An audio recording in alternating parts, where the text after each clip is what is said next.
In this video, we will show you how to find latitude and longitude in Google Maps.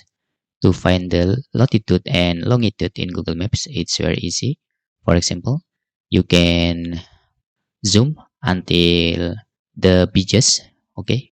So your latitude and longitude is more accurate. For example, in this place, you can click this and you can right click to see the latitude and longitude. Just click this to copy.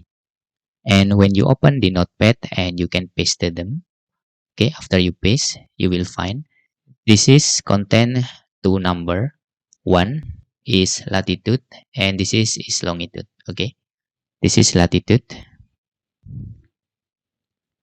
and this is longitude. Okay, don't forget to remove the comma also. Okay, it's very easy to find latitude and longitude.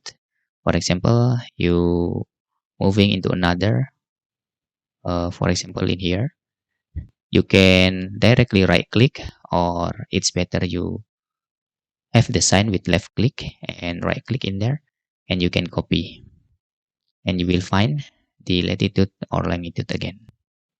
Okay, and make sure the comma is removed like this. Okay, it's very easy. That's all tutorial how you can find latitude and longitude in Google Maps. You can right click on the Google Maps rather than directly find on this URL. It's very hard. If you have any questions, you can fill in the forms comment below, and thanks for watching. Hope this video helpful for you.